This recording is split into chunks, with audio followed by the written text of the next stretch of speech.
On a sunny Sunday in June, Brenda, 34, pulled open her mailbox.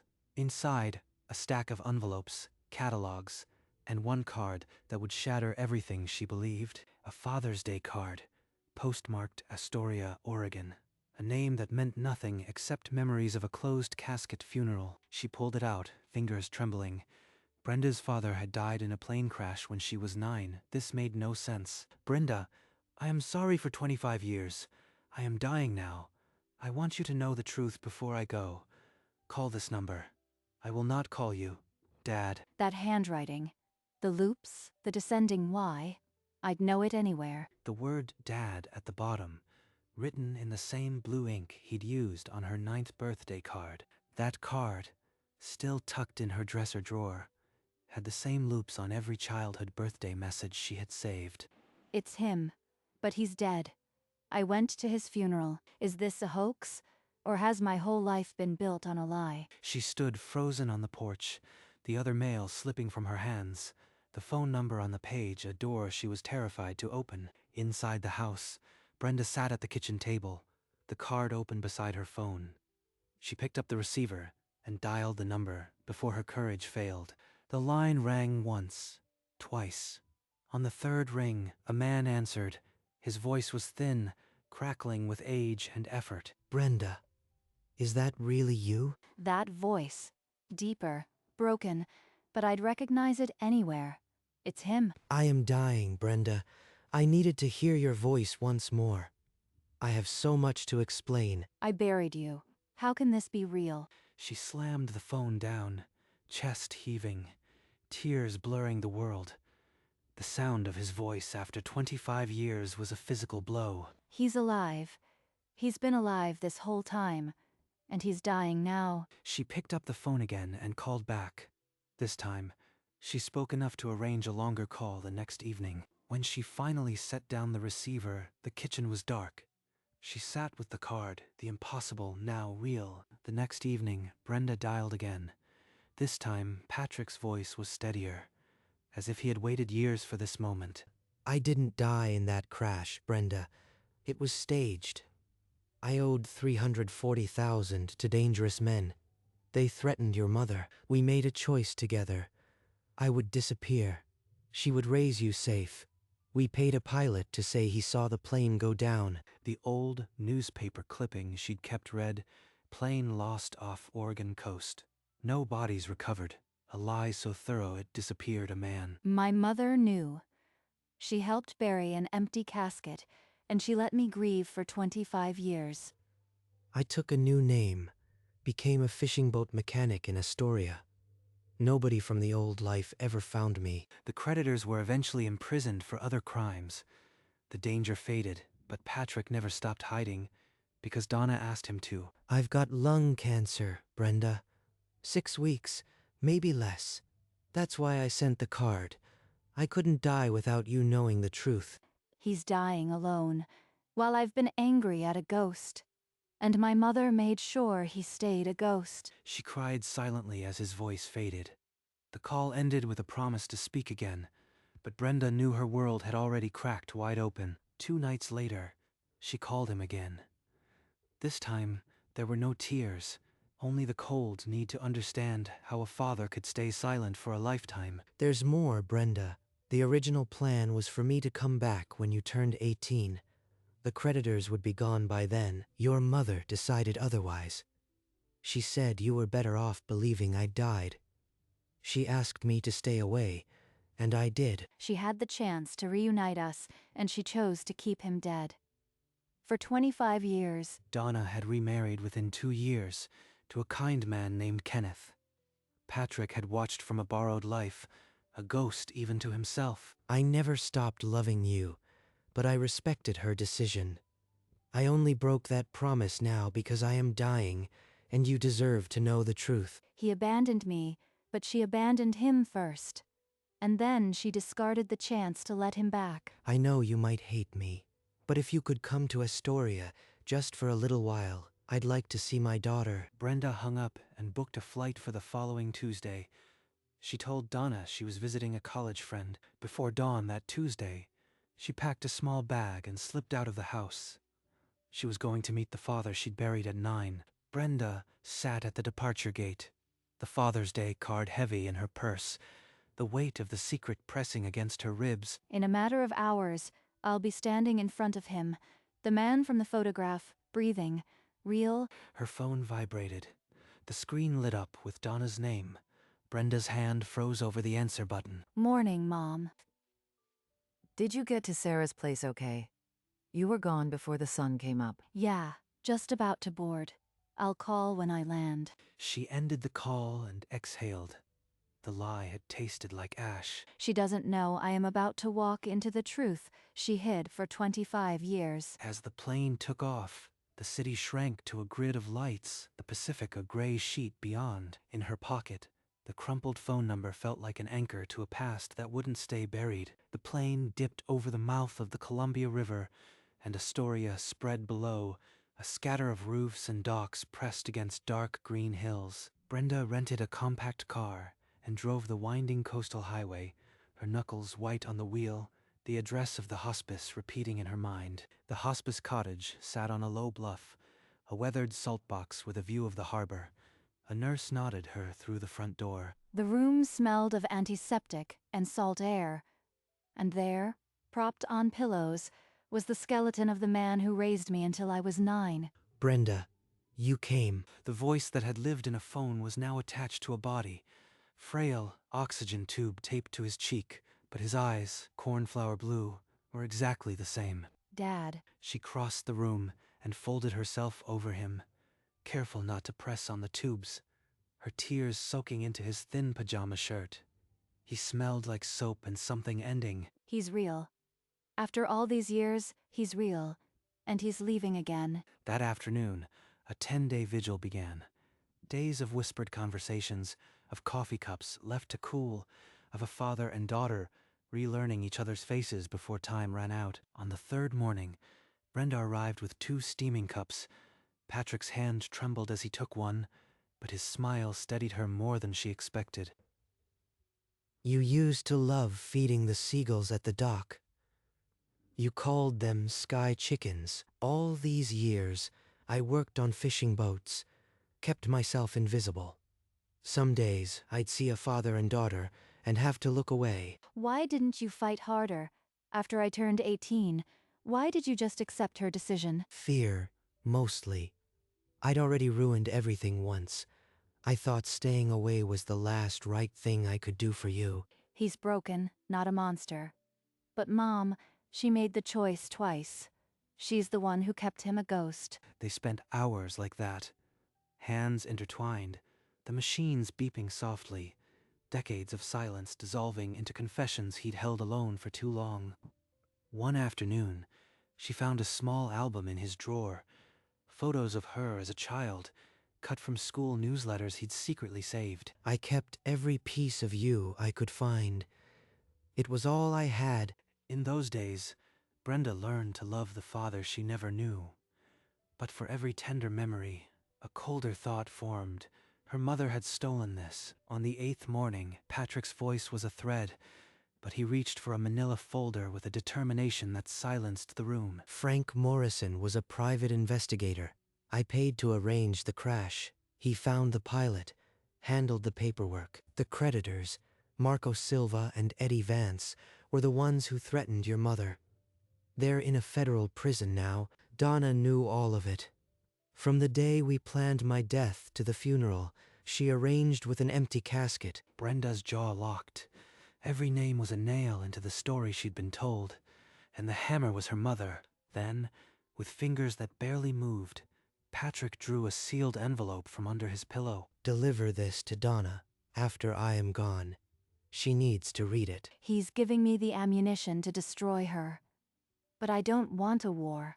I just want to hold on to him. She took the envelope, still warm from his body. Patrick sagged against the pillows, the effort of confession stealing the last of his reserves. That night, his breathing turned shallow. The hospice nurse adjusted the morphine, and Brenda knew the days were now numbered in hours. On the 11th morning, Patrick's hand went slack in hers. The monitor flatlined with a long, steady tone. He was gone. I lost him at 9, found him, and lost him again in 11 days. Twice buried. She didn't move for an hour, still holding his cooling fingers, the nurse's hand gentle on her shoulder. He waited for me. He held on until I got here. Now I have to let him go. She kissed his forehead, whispered goodbye, and stepped into the hallway where the world felt unbearably loud. That evening, she packed her small bag in the motel room, the sealed letter tucked into her purse like a live wire. At the airport the next morning, she stood at the gate, the Father's Day card in her hand, the handwriting now a comfort and a wound. I am going home to deliver a letter that will detonate my mother's life.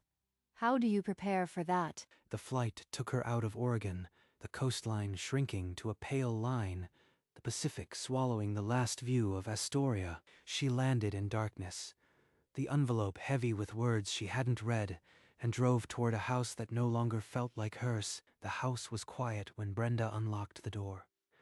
Kenneth's reading lamp glowed in the den, a familiar beacon she suddenly didn't trust herself to face. There she is. Good trip? He has no idea. To him, I was just visiting a friend. How do I shatter his world gently? You seem a little off. Everything okay with Sarah? Yeah, just a long flight. I'm going to make some tea. Want some? They sat at the kitchen table with steaming mugs, the silence between them filled with 25 years of secrets only one of them carried. He's the only father I've known since I was 11. If I tell him, will he side with her, or will the truth break him too? Whatever's going on, you can tell me. I am always on your side. That's why I can't tell you first. If you try to protect me, it'll destroy your marriage before she even sees the letter. She excused herself, climbed the stairs, and set the sealed envelope on her dresser. Tomorrow she would hand it to Donna, and nothing would ever be the same. The next morning, Brenda found Donna alone in the living room, coffee in hand, the calm before a storm that had been gathering for 25 years. Dad asked me to give you this. He died a week ago, and he wanted you to read it. Donna's fingers trembled as she took the envelope. She opened it with the care of someone defusing a bomb. He actually wrote it down. After all these years. Her face collapsed, not in denial, but in recognition. Every line, every lie, every year of silence had been named on that page. He's really gone. He told me everything. The staging, the money, the creditors. You knew. You helped bury an empty casket. You let me believe he was dead for my entire childhood. Then you kept him away when he wanted to come back. Donna had no defense. She sat frozen, the letter wet with tears, the weight of her choices finally crushing her. Brenda turned and left the room, the air between them thick with a truth that could never be unspoken. That evening, Kenneth found Brenda on the back porch, staring at the dark yard. He pulled a chair beside her and waited. Your mother hasn't spoken a word since you left the living room. What happened? She never told you the truth about my father, did she? He didn't die. She buried an empty casket. For 3 hours, Brenda told him everything. The staged crash, the hidden years, the letter, the names. Kenneth listened without interrupting. I always knew something was uneven in her grief. She never talked about him spontaneously. I should have pressed. I am sorry I didn't push harder. You've been carrying this alone your whole life, and I sat next to it without asking the right questions. He's not defending her. He's not making excuses. He's just sorry. For me. He pulled out his wallet and showed her a worn photo of her as a teenager. I always loved you like my own, Brenda. That won't change. You are the only father who never left. I just didn't know if I could say that without betraying him. They sat together in the dark, her head on his shoulder, the unspoken understanding that a marriage had cracked, but a fatherhood had never been more solid. Over the next 3 months, the silence in the house grew louder than any argument. Donna began packing her things in the spare room. I can't stay here. Every time I look at either of you, I see the lie. Kenneth didn't argue. He helped carry her boxes to the car, his wedding ring still on, but the marriage already gone. After she drove away, he stood at the window, staring at the empty space where her car had been. He didn't cry. He just stood there. Brenda found divorce papers on the kitchen table a week later, already signed. Are you okay, Dad? I will be. It's just an ending that started a long time ago. They started a new routine. Quiet breakfasts, crossword puzzles, a house that finally felt honest. The house is emptier, but the air is cleaner. I have one father who never left, and another who left everything behind to give me the truth. And in the spaces where Donna's things used to be, they began to fill the rooms with photographs of Patrick, letting him finally belong. On a quiet Tuesday evening, they sat on the porch with iced tea, the summer air thick with the scent of cut grass. I remember the first time you called me Kenneth instead of Mr. Harmon. You were 10, and you just scraped your knee on the driveway. He pulled a worn photo from his wallet, her at 10, grinning beside a bicycle with a scraped knee. You put a dinosaur bandage on it. I thought that was the peak of medical care. You were a brave kid. Still are. He's been here for every scraped knee, every school play, every broken heart, and he never asked for anything in return. She set her glass down and looked at him. The silver hair, the kind eyes, and the word rose up before she could stop it. Thanks, Dad, for everything. Kenneth's eyes welled. He stood and pulled her into a tight embrace, the kind that says what words can't. In that hug, they sealed a pact. She was his daughter, and he was her father, in every way that mattered. A month after Patrick's passing, another envelope arrived from Astoria. This one was crisp, official, from a bank. Inside, a single-page statement was paper-clipped to a handwritten note. For Brenda, with all the love a father could save. Account balance, $94,000. The sum of 25 years of quiet labor. He lived in a tiny apartment, fixed old engines, and he saved every spare dollar for me. She lowered the paper to the table.